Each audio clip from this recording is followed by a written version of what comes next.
Sabi mo, ikaw ay isang bugaw. Oo. Gaano kadalas umorder ng mga babae si Pulong? At kung may requirement ba siya sa isang babae at na ino-order? Paminsan lang naman na 4 times pa siya kumuha sa akin. Kapag tumawag lang yung business partner niya, dun ko lang siya makikita at makakausap, then mapabibigyan. Okay. Ibig sabihin no, si Pulong, sa kanya lang ba ang babaeng yun? Or meron pa siyang pinagbibigyan na iba o pang regalo? That time, sa kanya isa, then the rest sa bodyguard niya. Pero yung mga sa iba-iba, yung mga iba, I mean yung ibang scene namin, mga kaibigan lang niya, mga Chinese, gano'n. Ibig sabihin, boss, pag may mga Chinese, binibigyan niya ng babae na nanggagaling din sa inyo.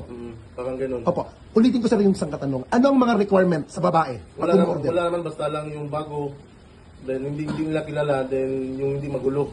Bago. O yung bago, then hindi magulo. Okay. Tanong ko, sir, bakit hindi sa Davao Police isinampa ang reklamo? Bakit sa DOJ? Kasi, di ba, alam naman natin lahat na yung Davao, hawak, hindi naman sa hawak, sa kanila yung then that time, hopeless ako so yung ano ko lang, kaya sa DOJ na lang ako lumapit. Opo. Kaya kasi kung sa Davao ko lumapit, baka mamali yung tao na malapitan ko ba. Ano ba ang pinagmulan ng problemang may nagsasabi na tungkol sa bayad daw sa kinuha nilang babae? Parang na-trigger kasi siya that time, 2 beses siya na-trigger. Yung una, yung mga bodyguard niya, binigyan niya ng babae, tapos nakulang yung isa. Then after that na bayad na lahat, parang yung isang babae doon 1K lang binigay. Ganito, 8 PM kami nag-start up to 3 AM. Di ba, medyo mahaba yung oras na naginuman kami, pero binigay sa kanya 1K lang. Doon biglang nag-iyak yung babae na bakit daw 1K lang yung binigay. Yun. Okay. Then doon nag-start, medyo nagalit siya sa akin siyang gumalit, hindi yun sa babae. Okay po. Sir, pangalawang tanong ko po, may mga vlogger ng Duterte Camp na nagsasabi na gawa-gawa lang daw ang video para sirain si Pulong. Kini-question nila yung walang audio.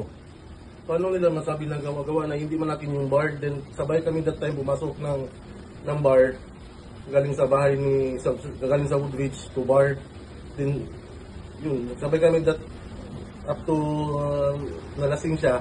Then binugbog niya ako sa baba.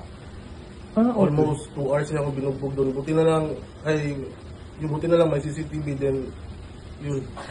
Pero nakita niya yung CCTV, kaya medyo naputol yung CCTV.